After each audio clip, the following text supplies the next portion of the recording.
Hello friends, मेरा नाम वसीम है। Welcome back to another video. और आज की इस वीडियो में हम कवर करने वाले हैं अपनी रिएक्ट जीएस की सीरीज़ में। इस वीडियो में हम कवर करेंगे आज कंडीशनल वैल्यूज़ इन जेएसएक्स। तो कंडीशनल वैल्यू बेसिकली क्या है? मान के चलिए कि हमें कोई इफ एल्स कंडीशन लगानी है, कुछ लॉजिकल पार्ट डायनामिकली रेंडर कराना है some base of certain condition. उस चीज़ को हम कैसे यूज़ करेंगे जेएसएक्स के अंदर? जैसे कि हमारे पास इफ एल्स कंडीशन थी ना, जावास्क्रिप्ट में इफ एल्स कंडीशन लगाते थे हम डायनामिकली पार्ट शो करने के लिए, कुछ कैलकुलेशन शो करने के लिए कि अगर इफ आ रहा है तो इस तरीके से कैलकुलेट करे, और या फिर किसी एलिमेंट को शो हाइड करे। तो वो सारी चीज़ें हम कैसे कर सकते हैं जेएसएक्स के अंदर? चलिए शुरू करते हैं। सबसे पहले गाइस जो हम देखने वाले हैं वो हम ये देखने वाले हैं कंडीशनल वैल्यू इन जेएसएक्स। तो बेसिकली इनकी डेफिनेशन है क्या? In JSX conditional values are expression that allow you to dynamically control what gets rendered based on certain condition. Since JSX does not support if-else statement directly, developer use alternative method like ternary operators, logical operators and sometimes helper functions. तो ये चीज़ वही बोल रहा है कि directly if else support नहीं करते हैं और हम इसका यूज़ कर सकते हैं, टर्नरी ऑपरेटर का, लॉजिकल ऑपरेटर का और हेल्पर फंक्शंस का। तो ये इसके सिंटैक्स से देखो, टर्नरी ऑपरेटर के साथ हम इस तरीके से लिख सकते हैं। अगर इस लॉग्ड इन है तो हम वेलकम बैक कर सकते हैं, और फिर इस लॉग्ड इन और नेम है, और यहाँ पे देखिए लॉजिकल ऑपरेटर के साथ एग्जांपल है ये वाला।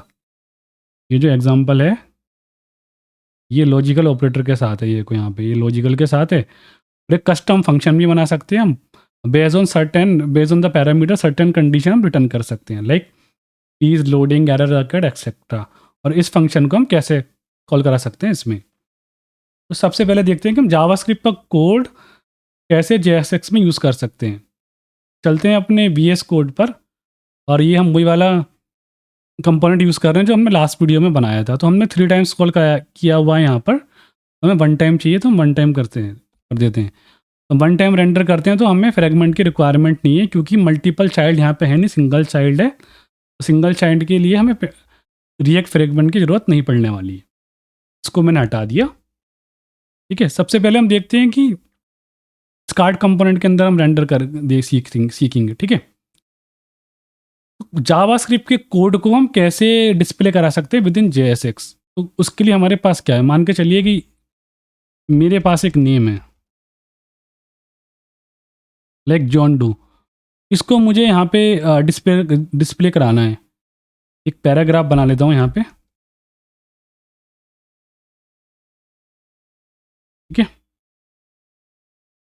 यहाँ पी टैग लिखता हूँ, और इस नेम को यहाँ डिस्प्ले कराना है। तो हम कैसे करा सकते हैं? तो उसके लिए हमें करना होगा, सबसे पहले करली ब्रेसिस को स्टार्ट, और उसके बाद हमें यहाँ लिखना होगा नेम।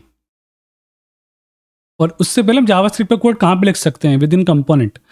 तो जहाँ भी हमारा रिटर्न कीवर्ड है ना, जहाँ पे हम जैसे रिटर्न कर रहे हैं उससे पहले हम जो भी जावास्क्रिप्ट का कोड लिखना चाहें वो लिख सकते हैं। तो जैसे कि मैंने जावास्क्रिप्ट का एक वेरिएबल बनाया कॉन्स्ट नेम, और उसको यूज़ कर लिया यहाँ अपने जेएसएक्स में। तो जेएसएक्स में यूज़ करने के लिए कर्ली ब्रेस यूज़ करेंगे और नेम को प्रिंट करा देंगे। तो देखो यहाँ पे जॉन डो आ जाएगा। और इसकी जगह अगर आप चाहें कि जावास्क्रिप्ट की इवैल्यूएशन भी कराना चाहें, लेट सपोज अगर मुझे यहाँ पे 10 + 40 और यहाँ मल्टीप्लाई 10 करना है, वो उसका भी आउटपुट दे देगा। देखो यहाँ पे 40410 आ गया हमारे पास तरीके से। ठीक है, वो हम कर सकते हैं। अब सबसे पहले हम देखते हैं, और यहाँ पर मैं नेम ही प्रिंट करा देता हूँ। ठीक है, तो नेम को ही रहने देते हैं कि हम इफ एल्स यूज़ कर सकते हैं जेएसएक्स के अंदर। नो, बट जेएसएक्स के बाहर क्या इफ एल्स यूज़ कर सकते हैं? हाँ, बिल्कुल यूज़ कर सकते हैं। देखो अगर मैं यहाँ पे लिखूँ if name equals to John Doe, तो ही ये हमारा ये रेंडर होना चाहिए, एल्स में रेंडर नहीं होना चाहिए।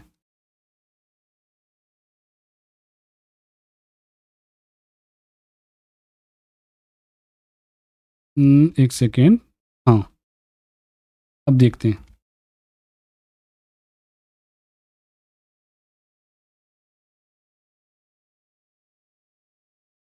ये देखो, जैसे ही मैं चाहूँ नेम हमारा ट्रिपल इक्वल्स टू क्या है, जॉन डू के इक्वल है।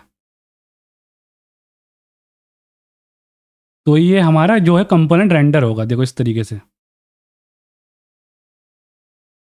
रेंडर हो गया। और मान के चलिए कि यहाँ पे कुछ और नियम कर देता हूँ, यहाँ पे कर देता हूँ मैं, लेकिन आर लगा देता हूँ यहाँ पे, जो अनडू आर, तो ये हाइड हो जाएगा। तो इस तरीके से हम कर सकते हैं आउटसाइड दी JSX, ठीक है। इस तरीके से हम इफ एल्स कंडीशन लगाना चाहें JSX के बाहर, उसको हम इस तरीके से यूज़ कर सकते हैं। अब हम देखने वाले हैं कि इनसाइड JSX हम कैसे इफ एल्स लगा सकते हैं। उसके लिए हम क्या करते हैं, उस सबसे पहले हम एक वेरिएबल लेते हैं, देखो इसको मैं हटा देता हूँ। इस तरीके से इफ़ और यहाँ पे एल्स भी यूज़ कर सकते हैं हम, कंडीशन बेसिस पे ओवरऑल कंपोनेंट के JSX को कंट्रोल कर सकते हैं। But with in JSX control करना है, अब हम कैसे करेंगे, उसके लिए हम क्या करना पड़ेगा। तो यहाँ पे देखो, हम सबसे पहले मैं यहाँ पर एक लगाता हूँ, इसको जॉन डू कर देते हैं। यहाँ पर एक मैं लेता हूँ जेंडर का, कॉन्स्ट जेंडर,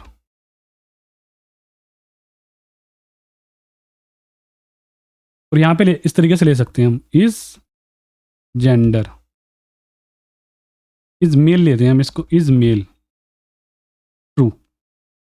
उसके बाद हम क्या कर सकते हैं, उसके बाद हम ये करेंगे पी, और यहाँ पर देंगे हम जेंडर, ठीक है। जेंडर के बाद हम यहाँ पे लिखेंगे इस तरीके से कि जैसे मैं चाहता हूँ कि अगर मेरा मेल ट्रू हो तो हमारे पास क्या प्रिंट हो जाएगा, मेल, और मेल अगर हमारे पास फॉल्स है तो प्रिंट कर देगा फीमेल। तो वो कैसे करेंगे, या करली ब्रेसेस लगाएंगे, उसके बाद हम यहाँ पे लिखेंगे इज मेल।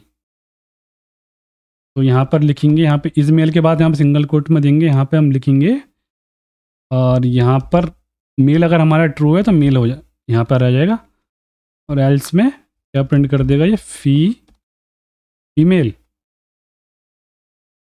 ठीक है। और जैसे ही हम जाएंगे तो यहाँ पर देखना जेंडर क्या आ रहा है हमारे पास, मेल, और जैसे ही मेल को फॉल्स कर दूंगा तो हमारे पास क्या आ जाएगा,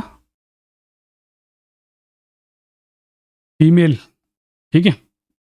हमारे पास क्या आ जाएगा, फीमेल। तो इस तरीके से हम वर्क करते हैं जावास्क्रिप्ट CSS के अंदर, इस तरीके से हम लगा सकते हैं टर्नरी ऑपरेटर को, ठीक है। ये हो गया।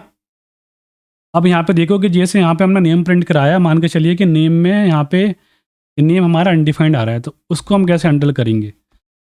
तो यहाँ पर एक फॉल बैक वैल्यू और इस फ्रेगमेंट की भी जरूरत नहीं पड़ेगी, अब हमें हटा देते हैं इसको भी, ठीक है।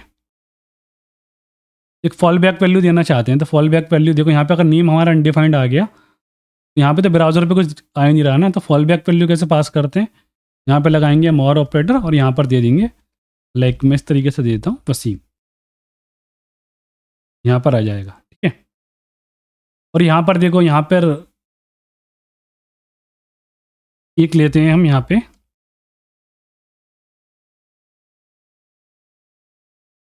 इफ एल्स भी हो गया हमारे पास, और यहाँ पर लेते हैं हम is show heading, show heading, और एक इसको रहने देते हैं अभी यहाँ पे। हाँ, एक फंक्शन बना के, जो शो कंपोनेंट वाला है वो बाद में दिखाऊंगा आपको, पहले उससे पहले देखते हैं फंक्शन वाला। तो फंक्शन वाला हम कैसे बना सकते हैं कि मैं चाहता हूँ कि अगर मेरा स्टेटस लोडिंग हो तो लोडिंग प्रिंट हो, यहाँ पे स्टेटस मेरा अगर वो हो, क्या बोलते हैं इसको, एरर हो तो एरर आएगा, और एल्स सारे केस में सक्सेस आएगा। तो वो हम कैसे कर सकते हैं, सबसे पहले जावास्क्रिप्ट का फंक्शन हम कैसे लिख सकते हैं रिएक्ट कंपोनेंट के अंदर। तो सिंपली हमें कॉन्स्ट लिखना है और फंक्शन का नाम, तो यहाँ पर हम लिख देंगे यहाँ पे रेंडर स्टेटस, ठीक है। ये फंक्शन हमारा बन जाएगा, और स्टेटस के अंदर यहाँ पे लेंगे हम पैरामीटर जो भी यूज़र पास करेगा। देखो इस तरीके से हम लिखेंगे, यहाँ पे देखो अगर हमारे पास, और यहाँ पे एल्स इफ की जगह मैं एल्स लगा देता हूँ। अगर हमारे पास देखो यहाँ पे स्टेटस लोडिंग आ रहा है तो लोडिंग दिखानी है, स्टेटस एरर आ रहा है तो एरर अकड़ दिखाना है, और एल्स में सारे केसेस में क्या दिखाना है, डेटा लोडेड सक्सेसफुली। अब इस जावास्क्रिप्ट फंक्शन को हम कैसे कॉल करा सकते हैं विद इन JSX, तो उसके लिए भी हमें कर्ली ब्रेस यूज़ करने पड़ेंगे। यहाँ पे देखो सबसे पहले मैं देता हूँ स्टेटस और उसके कर्ली ब्रेसिस और फंक्शन का नाम, जैसे हम जावास्क्रिप्ट में करते थे, ठीक है, वही हमें यहाँ पे करना है। उसके बाद क्या स्टेटस देना है, हमें देना है यहाँ पे लोडिंग, लोडिंग जैसे ही मैं यहाँ पे दिखाऊंगा, यहाँ पर देखना स्टेटस हमारे पास क्या आ रहा है, लोडिंग। अब चलते हैं अगले इसकी तरफ पैरामीटर की तरफ जो है हमारा एरर। ऐसे ही मैं एरर को दिखाना चाहूँ, एरर एरर के केस में स्मॉल में देना है एरर, ठीक है। और एल्स में कुछ भी आएगा हमारे पास तो सक्सेस प्रिंट कर देगा। तो यहाँ पे देते हैं सक्सेस, और यहाँ पे देखना गाइस, अब देखो status loading, status error occurred, status data loaded successfully. इस तरीके से हम पास कर सकते हैं, ठीक है। अब डायनेमिकली हमें कंपोनेंट भी लोड करने, तो डायनेमिकली हम कंपोनेंट को कैसे लोड कर सकते हैं वो भी देख लेते हैं अब हम। तो जैसे मेरे पास एक तो कार्ड कंपोनेंट है, इसको हमने रखा हुआ है, और एक कंपोनेंट बना लेते हैं हम एरर कंपोनेंट। यहाँ पे लिखते हैं हम एरर कंपोनेंट।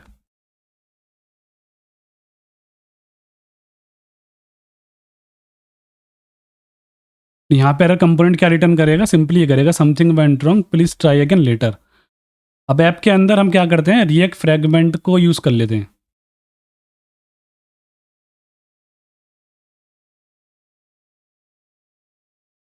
देखो यहाँ पे इस तरीके से, और यहाँ पे देते हैं हम कार्ड और एरर कंपोनेंट। यहाँ पर हम देंगे यहाँ पे कार्ड, ठीक है। उसके बाद यहाँ पे एरर कंपोनेंट जो हम देंगे ना, ऐसे नहीं देंगे, हम कंडीशनली देंगे। यहाँ पर एक वेरिएबल क्रिएट कर लेते हैं मैप कंपोनेंट के अंदर, उसको देते हैं इज एरर फॉल्स। तो अगर यहाँ पर हमारे पास इज एरर है, और इसको मैं हटा देता हूँ, इसकी ज़रूरत नहीं पड़ेगी। ये देखो अगर हमारे पास इज एरर है तो एरर कंपोनेंट का लोड करेगा, एल्स वो एरर कंपोनेंट का लोड नहीं करेगा। अभी तो हमारे पास कुछ नहीं आएगा। और जैसे ही मैं यहाँ पे देखो, यहाँ ऐसे इस तरीके से कर दूंगा ट्रू, ये लॉजिकल ऑपरेटर के साथ देख रहे हैं हम, ट्रू कर दिया मैंने, तो एरर कंपोनेंट भी हमारे पास लोड होके आ गया। देखो something went wrong please try again later. हम चाहे तो फर्दर कंडीशन लगा सकते हैं, लाइक इफ एरर फॉल्स हो तो ही ये देखिए कार्ड कंपोनेंट, यहाँ पे आप इस चीज़ को एक्सप्लोर कर सकते हैं। यहाँ भी हम टर्नरी ऑपरेटर का यूज़ कर सकते हैं, ठीक है। इस तरीके से चीज़ें वर्क करती हैं इसमें जेएसएक्स के अंदर। तो हमने जो एग्जांपल देखा, हमने इफ एल्स का एग्जांपल देखा, फिर हमने टर्नरी ऑपरेटर का एग्जांपल देखा, पाइप ऑपरेटर देखा, और लॉजिकल ऑपरेटर देखा, और फंक्शन के बिहाफ पे हम कैसे मल्टीपल थिंग कैसे रेंडर कर सकते हैं विद इन जेएसएक्स, वो भी हमने देखा। तो आई होप गाइस आपको वीडियो हमारी पसंद आई होगी। तो वीडियो अगर आपको पसंद आई है तो वीडियो को लाइक करें, कमेंट करें, चैनल को सब्सक्राइब करें गाइस। Bye bye.